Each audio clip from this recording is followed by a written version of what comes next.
La préservation du gibier et la chasse, c'est ce qui nous intéresse maintenant dans cette chronique. Bonjour Odile. Bonjour Thibaut. Vous n'êtes pas venue toute seule aujourd'hui. Non. Eh non, Anthony Dalessin Jamais. est avec nous, technicien à la Fédération de la chasse. Bonjour. Bonjour. Accent de Marcel Pagnol. Un peu non. plus le sud-ouest. Un peu plus le Voilà. sud-ouest. Bon, Le pays du cassoulet. accent pays du cassoulet, vers Toulouse et le Tarn et tout ça. Ça va nous amener du soleil. Exactement. Odile, c'est vrai que, alors, préservation du gibier et chasse, c'est pas des trucs qui vont ensemble.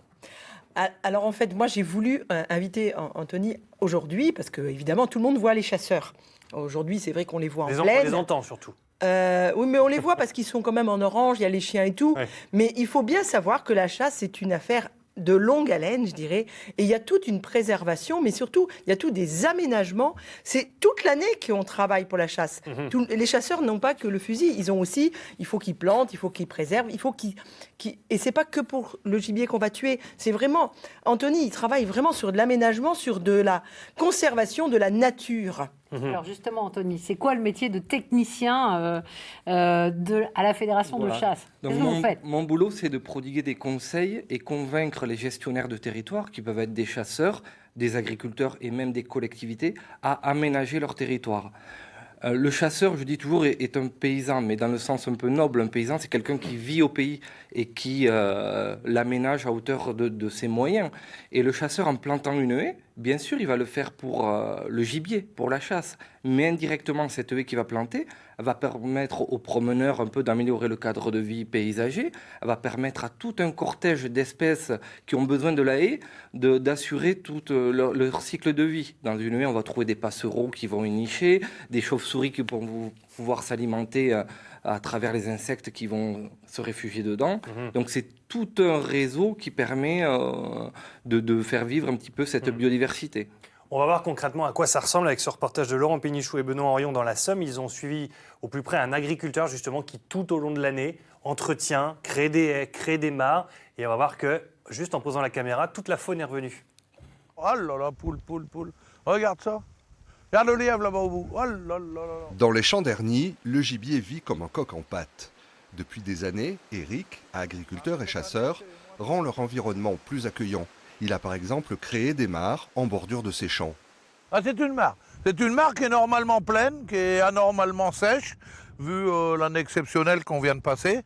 Ça permet aux animaux de venir s'abreuver. Puis maintenant, ça aurait pu s'en passer parce que ça régule l'érosion, ça régule tout un tas de choses. Et puis, la perte, c'est quelques mètres carrés et le gain, c'est un gain qu'on ne peut pas quantifier. Eric a aussi replanté des haies avec la bienveillance de la municipalité. Troène, Sorbier des Oiseleurs et Villorne-Aubier sont autant de refuges que de garde-manger. Le sorbier des oiseleurs, les chevreuils aiment beaucoup. Je ne sais pas pourquoi, c'est une odeur qui leur plaît bien et ils viennent frotter leur bois dessus. Donc ils sont tous un petit peu abîmés, mais c'est pas grave, ça fait partie du jeu. Et les baies, c'est de la nourriture pour tout l'hiver. Ah bah alors là, les baies, vous avez tous les oiseaux migrateurs, les petits passereaux, ils s'arrêtent et puis ils mangent les baies. Dans cette parcelle qui ne sera pas récoltée, Eric a semé des espèces qui offriront des fleurs aux abeilles d'avril à juillet. Les agriculteurs peuvent consacrer 5% de leur surface agricole utile à cette mesure. Ils sont indemnisés jusqu'à 600 € à l'hectare. L'administration nous donne une compensation pour le fait qu'on ne récoltera pas la parcelle. Il n'y a ni fertilisation, ni traitement chimique, donc déjà on est un peu dans l'attente sociétale. C'est tout bénef pour l'agriculteur et c'est surtout tout bénef pour la faune. Les sociétés de chasse sont également partie prenante dans l'aménagement. Regarde tout ce qu'il y a, regarde. Mais il reste encore du chemin pour convaincre tout le monde dans le milieu agricole. Voilà la concrétisation de ce dont on parle depuis tout à l'heure, cette préservation du gibier en mettant en place plein de dispositifs. Là, dans cet exemple concret, vous l'avez accompagné. Exactement. Donc c'est vraiment le cœur du métier, c'est conseiller, faire un tour de plaine avec lui, voir ce qui est possible, d'aménageable, de réalisable, voir ce qu'il peut faire à hauteur de ses moyens.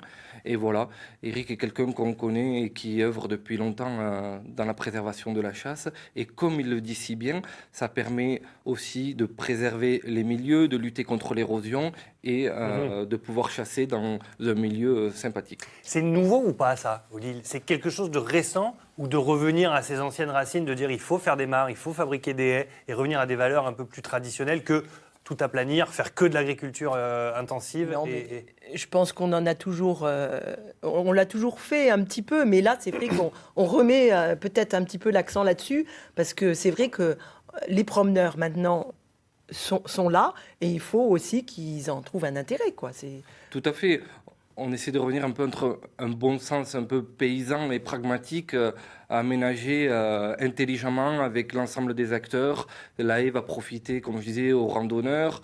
On peut aussi diversifier en mettant des groseilliers, donc des baies comestibles ou des arbres fruitiers. Donc encore une fois, c'est l'action des chasseurs qui va permettre de créer aussi le dialogue, de planter, la commune entretenir, et ça profite à tout le monde. Vous participez aussi au recensement des espèces Tout à fait. L'action du chasseur ne se limite pas à prendre son fusil en septembre, comme on peut le voir. C'est ce que, je vous coupe, mais c'est ce que pensent 80% des personnes qui, d'ailleurs, sont des anti-chasses. Ils se disent, voilà, septembre, ils arrivent, ils prennent leur fusil et bang, bang, ils vont dégommer tout ce qui passe. Oui, je comprends. C'est sûr qu'on arrive dans la plaine en fluo, armé, mais ça ne se limite pas à ça.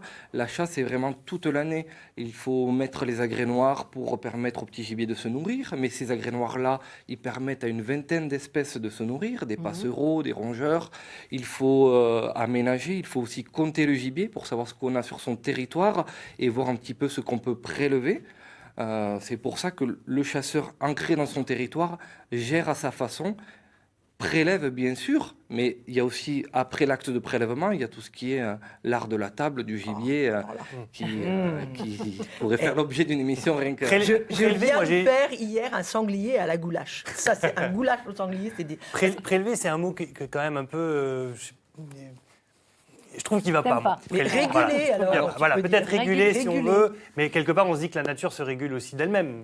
Alors, Elle n'a pas besoin de l'homme. On est d'accord avec ça. Non. je ne suis pas tout à fait d'accord avec ça, puisque l'empreinte de l'homme, elle est partout. Si on laisse faire la nature sans homme, justement, il y a une dérégulation. Oui. Pour moi, il faut réguler les prédateurs lorsqu'il y en a trop. Il faut préserver...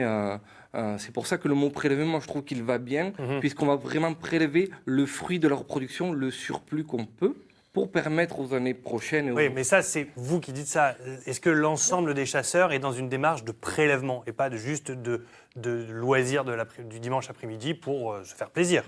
Bien sûr, il y a le loisir, mais c'est là que la fédération intervient pour définir, en fonction des comptages, un quota d'espèces à prélever pour pas mettre à mal la population. Ça, les chasseurs sont au courant de ça? Bien sûr, ils sont au courant, ils ont des quotas, des prélèvements maximum à ne pas dépasser, et puis on a toute une brigade d'agents qui vont permettre le contrôle. Police, hein, Voilà. Oui. entre guillemets. Puis il y a des bracelets. On ne peut pas en avoir. Quand tu as un bracelet, tu as un bracelet. Tu peux tuer qu'un lièvre. C'est tout. Est-ce que, comme la Picardie et l'Hauts-de-France de manière générale sont c'est une terre de chasse, Tout à connue pour fait, être une terre de tout à chasse. fait. Est-ce que vous faites office de référence par rapport au reste de la France?